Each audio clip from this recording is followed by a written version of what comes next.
Je m'appelle Laura, j'ai 32 ans et je suis actuellement enceinte de 9 mois.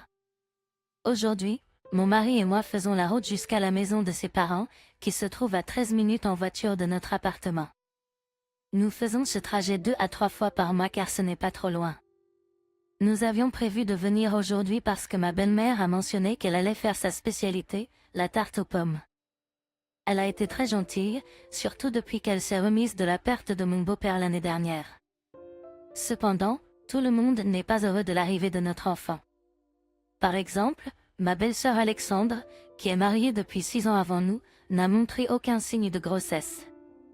Elle a commencé les traitements de fertilité il y a 2 ans, mais elle n'a toujours pas de bébé. La pression de son entourage l'a récemment rendue assez irritable. Ma belle-mère m'a conseillé d'éviter Alexandre autant que possible. Je ne m'attendais pas à ce qu'Alexandre se présente inopinément aujourd'hui. Oh, Laura, ça fait longtemps. Tu as pris un peu de poids? Juste parce que tu es enceinte, ça ne veut pas dire que tu peux rester à la maison sans rien faire, non? Tu ressembles à un phoque, prêt à dévaler une colline. Ne dis pas des choses qui pourraient contrarier toutes les femmes enceintes du monde. Nathalie se défendit instantanément, car j'étais trop sous le choc pour répondre. Quoi? Je suis juste inquiète pour Laura. Si une femme enceinte devient trop grosse, c'est un problème, tu sais. Je ne faisais que répéter qu'afin que Laura soit consciente de ses responsabilités en tant que mère. Alexandre a insisté en disant qu'elle ne pensait qu'à moi, mais je savais qu'argumenter ne ferait qu'empirer la situation. Merci pour votre inquiétude, Alexandre. Oui, je dois faire attention. J'ai choisi mes mots avec soin, mais Alexandre a reniflé et a dit « Juste parce que tu es enceinte ne signifie pas que tu peux être paresseuse. Maintenant, commence à nettoyer cette maison. Tu as besoin d'exercice. » Elle m'a ensuite remis un seau et un chiffon, insistant pour que je nettoie. Je suis tellement désolée, Laura. Elle est juste venue à l'improviste, je lui ai dit de rentrer chez elle. Je suis désolée, Laura. Ma sœur peut être comme ça. Après cela, nous avons apprécié la tarte aux pommes et le café ensemble. Nous avons essayé d'appeler Alexandre, mais elle n'a pas répondu et n'est pas descendue avant la fin. Je suis entrée seule dans la maison d'Expérien pour quelque chose, trouvant la porte d'entrée déverrouillée. J'ai été surpris de voir Alexandre dans le salon. Alexandre, qu'est-ce que tu fais ici? J'ai entendu de votre mère que vous aviez du travail aujourd'hui. Je n'avais pas envie d'aller travailler aujourd'hui, alors je me suis accordé un jour de congé. J'ai été surpris de te voir ici. La dernière fois que tu m'as interrompu, alors maintenant tu vas nettoyer correctement. J'ai tout entendu. Désolé, mais nous ne sommes pas intéressés par un règlement. Nathalie a une structure corporelle forte et est grande, a parlé avec une voix profonde et puissante qui portait beaucoup de poids. Les 2 personnes qui parlaient hardiment auparavant semblaient complètement intimidées par son arrivée inattendue. Oh, Nathalie, ça fait longtemps. Quel hasard de vous rencontrer ici. Son visage semblait tordu alors qu'il parlait, quel hasard en effet. Je n'aurais jamais pensé entendre de tels mots incroyables de votre part. Vous voulez bien l'expliquer? Ne sois pas si en colère, Nathalie. Nous ne voulions aucun mal. Nous essayons juste de réparer en offrant de l'argent. La colère de Nathalie, cependant, était loin d'être apaisée. La décision de régler est celle de Laura, pas la vôtre. Et ce n'est pas une situation qui peut être résolue avec de l'argent. Laura a dû subir une césarienne d'urgence, et notre bébé est dans une couveuse. Vous avez mis leur vie en danger. Est-ce que tu comprends ça? Dans sa colère, Nathalie a réagi émotionnellement, et je me sentais de la même manière. Aucun montant d'argent ne pourrait compenser ce qui s'est passé. Je suis d'accord avec mon mari. Quel que soit le montant d'argent que vous offrez, je ne peux pas pardonner cela. Nous allons intenter une action en justice et vous tenir responsable. Samantha a pensé qu'offrir de l'argent suffirait, mais la situation était loin d'être anodine. Ma fille dans l'incubateur et moi avions de la chance d'être en vie. Un faux pas et cela aurait pu être fatal. C'était une affaire sérieuse, et pourtant Samantha ne semblait pas le comprendre, pas plus que son mari. En y réfléchissant, je me suis rendu compte qu'il n'y avait aucun moyen de pardonner et de régler facilement cette affaire. Entendant mon refus de régler, Samantha est devenue furieuse et a crié. Que voulez-vous dire? C'est de ta faute. Tu savais que j'avais du mal à avoir des enfants, et pourtant tu as agité ta grossesse devant moi. Est-ce pour me narguer? C'est agaçant.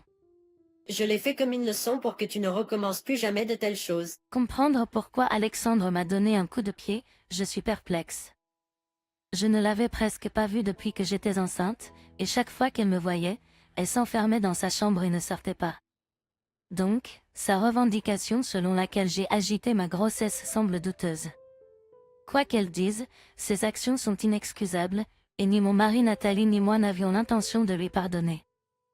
Je comprends que vous avez des difficultés, mais ce n'est pas une excuse pour faire quelque chose comme ça à Laura. Quel que soit le motif, mettre des vies en danger est impardonnable. Leur attitude impénitente m'a irritée, et j'ai commencé à me sentir malade à nouveau.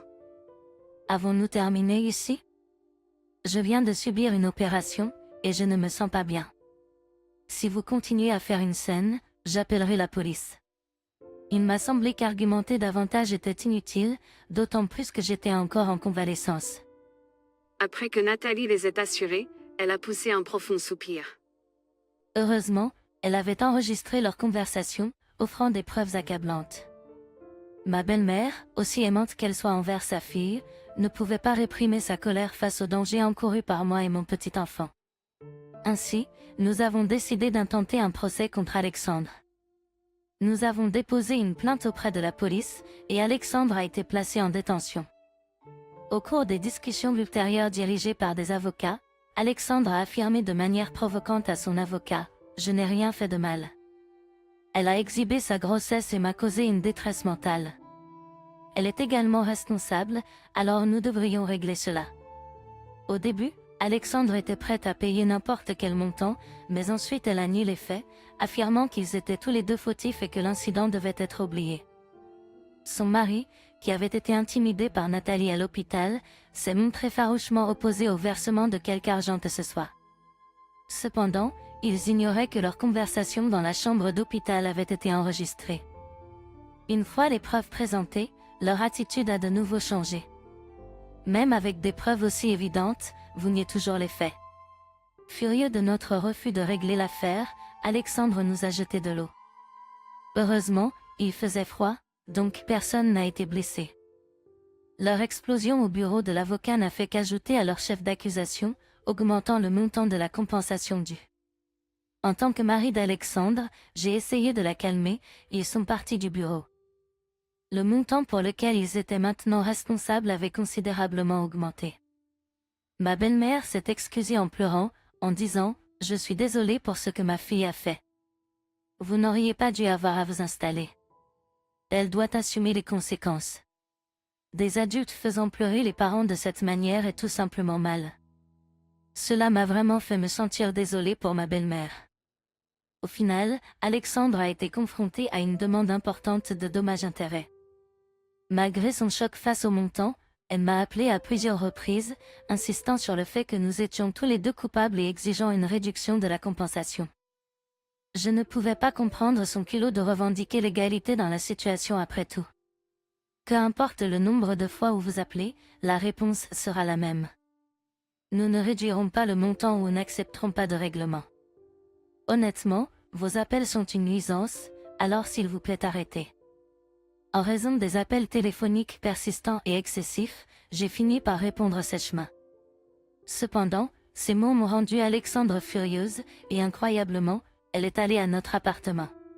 Et, je sais que tu es là, sors tout de suite, lâche. Comme mon abdomen me faisait mal, j'étais allongée sur le canapé lorsqu'Alexandre a commencé à sonner à la porte et à crier pour que je sorte, en m'appelant lâche. Que se passe-t-il? Pourquoi es-tu soudainement là, criant une scène à l'extérieur? Tout va bien? Vous dérangez les autres. S'il vous plaît, arrêtez. J'ai crié ceci à Alexandre alors qu'elle continuait à frapper à la porte. Il y a des personnes âgées et des familles avec des bébés dans l'appartement, et voici qu'elle faisait du tapage après 20 heures. N'a-t-elle pas pensé que certaines personnes pourraient dormir à cette heure? Et bien sûr, mon mari Nathalie n'était pas encore rentré du travail. Depuis ma sortie de l'hôpital, je rends visite à ma fille quotidiennement.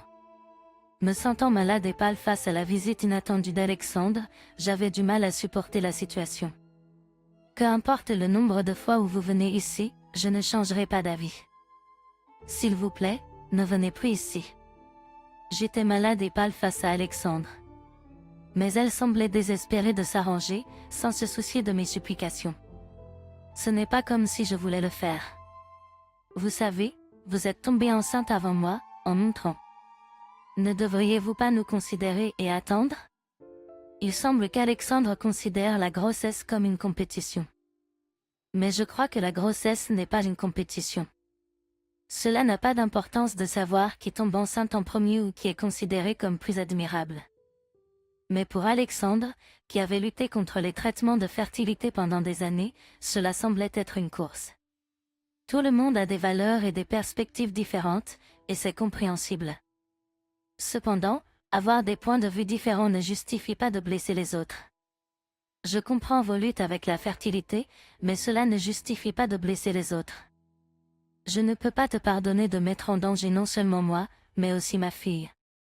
Tu devras assumer tes responsabilités. La sécurité de ma fille était ma principale préoccupation. Ensuite, j'ai entendu des sirènes à l'extérieur apparemment. Quelqu'un dans l'appartement avait appelé la police.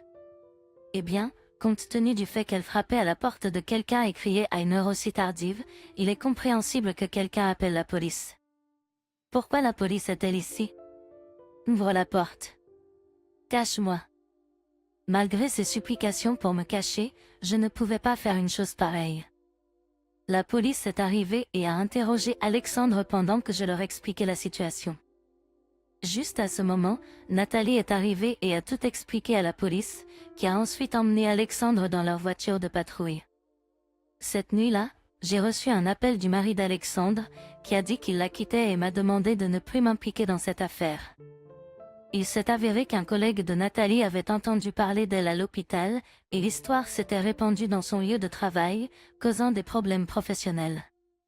De plus, la situation a empiré et il semble que l'affaire soit parvenue au département des ressources humaines. Réalisant qu'elle ne pouvait échapper aux conséquences de ses actes, Nathalie a décidé de tout avouer et de dire la vérité sur tout. Elle ne pouvait échapper à sa responsabilité, le mari d'Alexandre a tout révélé à propos de l'incident. Par la suite, on lui a dit que ce comportement était inacceptable et il semble qu'elle sera prochainement transférée dans un bureau régional. Par conséquent, elle a exprimé son souhait d'éviter de s'emmêler davantage dans cette situation problématique. Je ne peux plus gérer ces problèmes. Si cela continue, je vais perdre mon emploi.